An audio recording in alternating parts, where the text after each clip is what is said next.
باندې پروت دی که ډېره فاصله ده بار لګېدلی دی فنسینګ شوی دی کیلې جوړې دي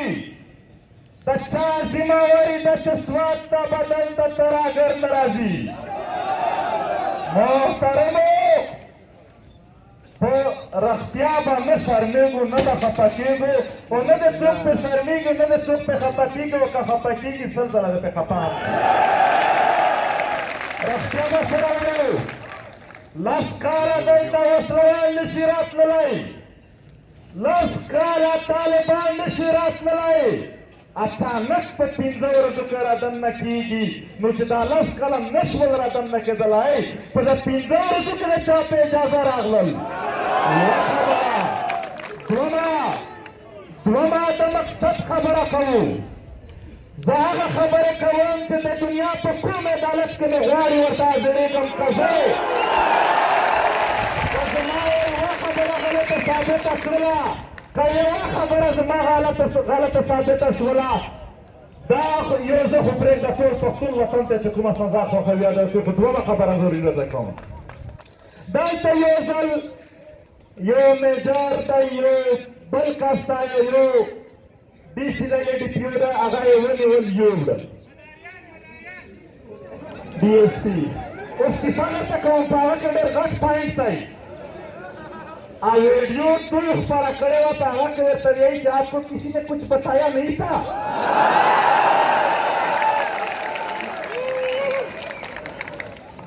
अरे चलो मजा अबे फसल में कैसा सुनवा बोले मोहतरम मुज़ाकिरात फसल चले चले चले चले चले मोहतरमो सुनो खोल बचने दौलत राय बमुख संगन मनो खोल के मोहतरमो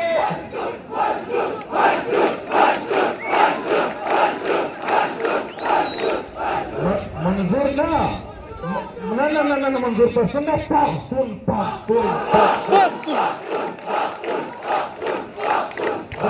काम भी मन बचोल होते काम नहीं हित सुखमत मोहतरम په ویډیو کې دا هر څه چې وشول بیا یوه خبره وشوله چې مذاکرات وشول کسان یې واپس راکړل دوی ویل چې موږ بس ورته نور نه راځو هغه کسان څوک دي چې دومره یې دا خلک خبره مني هغه د بیا راشي دا څوک دي چې دوی یې دومره کلکه خبره مني محترمو زه د دغې سټیج نه ورته وایم چې مذاکرات یې کړي دي او خپلو مې اجازت سره ورکړی دی په اردو کې ورته وایم چې دوی روغ پې پوه شي صرف د دغې لپاره چې دوی پې پوه شي محترمو اگر وہ مذاکرات کے ذریعے یہاں پر مسلح تنظیموں کو مختلف ناموں سے پختون بیلٹ میں لا رہے ہیں اگر ان کو یہ مسلح تنظیمیں یہ طالبان داعش اتنے پسند ہے تو لے جاؤ اپنے لاہور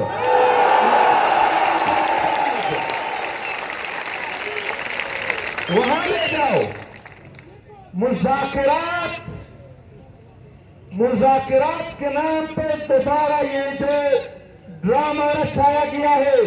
اس کو صرف سوات نہیں پشتون کو منحصل کو مسترد کرتی ہے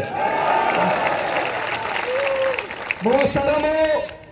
دغه په دې وطن موږ داسې هم نه دی خوار چې هر لس کاله پسې د چا ډالرو ته زړه کېږي او زما په خاوره دې دا ډرامې کوي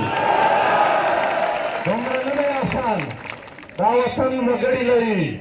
دا وطن چې کله منظم شي دا د خپل وطن لپاره د سرونو حساب بیا نه کوي دا بیا صرف دشمن ګوري چې څومره مې پر شا وغورځولو دا د خپل ځان نو دا چې کوم دلته یو نوې لوبه شروع ده د دې نه څه وخت اول 2 کیسې روانې وې یو د سیلاب په نامه یې اربونه ډالر راوړي وو اچانک دلته 2-3 واقعې وشولې او خلکو نه کیسه هېره کړله او د سېلاب په نامه چې کوم د سوات امدادونه کېږي هغه به هم نه پټوي هغه به هم راوړي په دې نامه باندې دلته د سوات د موټروې مسله روانه وه په هغه را سره یو بیس روان و نو هغه بیسونه دلته د سوات مشران ناست دي کاني نه یې هېر دي نه یې هېروي البته دلته سوات یو ملیټرایزډ علاقه ده په دې کې بلحال ډېر نامونه یا اغلې د ادارې او د سکیورټي فورسز معطله اتلس ادارې پرتې دي د دې په منځ کې دا واقعیات دا د دوی په کردار باندې لوی شکونه نه بلکې پښتون قام د لویو یعنې پوره په یقیني کېږي په دې کیسو باندې چې دا ولې کېږي نو بیا هم دا وایو دا خاوره د دغې خاورې د تحفظ ذمهوار ریاست دی دې ریاست ته موږ ټکس ورکړی دی په دغې ټکس باندې دوی مستې کوي نو نن موږ ورته وایو چې بیا دا نشي کېدلی چې ته زموږ په خاوره اپریشنونه وکړې او ځان ته په خپل په استرالیا کې جزیرې او پاپا جون جوړوي دا نشي کېدلی چې زموږ د وطن په وینو باندې زموږ د ملګري آرام لږ آرام ملګرو زموږ د وطن په وینو د څوک کاروبار نه کوي تېر د کابل په جلسه کې یو ملګري دلته خبره کړې وه زه هم دغه ورته وایم د پاکستان فوج د دا وضاحت وکړي نور څه نه ورته وایو خلک به وایي چې که بد رد وایي خو یو خبره کوو دا وضاحت یې خالي وکړي چې دا د امریکې فوج دی که د دغې وطن فوج دی ځکه هم چې تر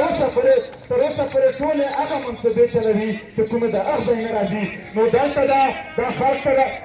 سره د تحفظ یقین ورکول کېږي چې تحفظ ستاسو د تحفظ به د دغو ادارو لخوا کېږي محترمو زه رښتیا درته وایم دلته به بیا جنګ راولي بیا به زما د ولس خوار غریب خلک د دغو به سرونه پرې کېږي دلته چېرته به پولیس والا چېرته عام ولس خو هغه ادارې چې په هغه کې پښتانه خپل دي هغه به هم تارګېټ کېږي او هغه پښتانه چې عام ولسي خلک دی یا سیاسي خلک دی هغه به هم تارګېټ کېږي یوازې به تحفظ بل څه کوي زه هغه خبره ریپیټ کوم ورته خو په دلیل سره ریپیټ کوم چې دوی د پښتونخوا وطن نه جهنم او د پنجاب نه جنت جوړ کړی دی په منځ کې یې اټک ټول پولیس وراک جوړ کړی دی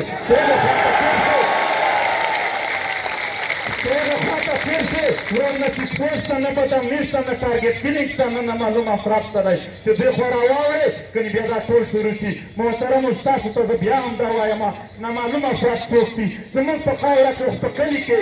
زموږ په خاوره کې لږ ارام زموږ په خاوره زموږ په کلي کې موږ ټول یو بل سره پېژنو ته ما پېژنې زه تا پېژنم خو نشي پېژندل هغه دلته په ویګو ګاډي کې چې په تورو شیشو کې خلک ګرځي موږ خو هغه نه پېژنو موږ خو هغه نه پېژنو نو لهذا نامعلوم افراد ته زموږ د خاورې نه لرې کړل شي دلته نامعلوم افراد ګرځي او څوک ورځي څوک چې زموږ د وطن خبره کوي هغه ورني نور په پوره دنیا کې دننه نه نامعلوم افراد شته نه جنګونه سره زما د ټولو خبرو مقصد دا دی چې دلته چې کوم دا نن یو احتجاج راغونډ شوی دی سوات ولسي پاڅون له هغه چې په هغه کې سوات قامي جرګه دلته د دوی مشران شامل دي سیاسي مشران راغلي دي د دغو ټولو چې کوم یو مقصد دی چې په دې خاوره باندې موږ بدامني نه منو په دې خاوره باندې موږ بدخوري نه منو په دې خاوره باندې موږ ټارګېټ کیلینګ نه منو په دې خاوره باندې موږ اغواګردي نه منو لهذا په دې کې دننه د سوات ولس چې دا کیسه ځان ته دیشي نه ده موږ ټول پښتون قام در سره یو دا څوک دي چې ما او تا بېلوي دا څوک دي چې زما او ستا په منځ کې به فاصلې جوړوي سړیه سکه ورور دی چې تا نه ول به ستا کارتوس ته خپله سینه ورمخکې کوله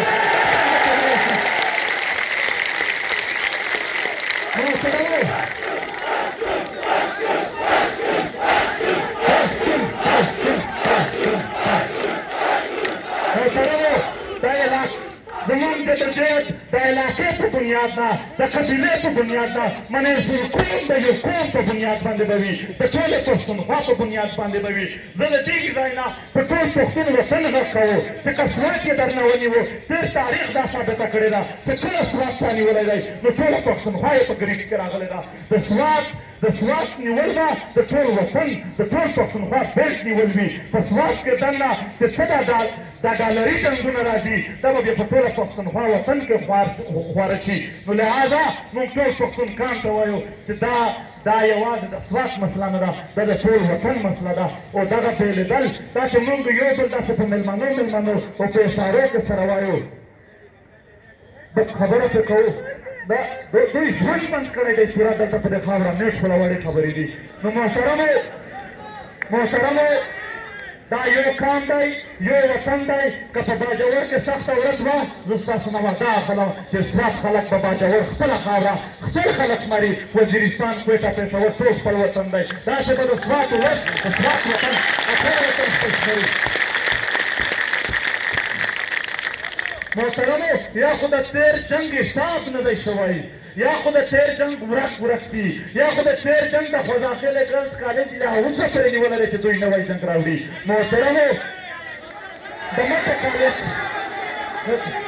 مټه کالج یې نیولی دی. محترمو یا خو د تېر جنګ حسابونه نه دي شوي چې نوي جنګونه راوړي. نو اتحاد اتفاق سره به دا جنګونه د خپلې خاورې نه وباسو او لهذا بیا هم دا ته وایو چې دلته به د چین او د امریکې په خپل منځ کې پراستي وار وي او دی به زما خاوره استعمالوي. تېر ځل یې که ډېر څه کړي دي هم خدای یقین ورکوو چې راتلونکي وخت کې به دومره کلک په ګریوانو سره ونڅو او ستاسو غنډې به پرې کېږي ستا ګریوان به سرېږي د دغې ولس به نه سرېږي. آینده به په خپله خاوره بدامني یا دلته سراګري یا د دغې په نامه ډرامه یا دلته سو کال ډوارن تېرر او پلانکی ډینګی هېڅ هغه شی نه منو چې په دې خاوره جنګ او په دې خاوره باندې بدامني وي. نو محترمو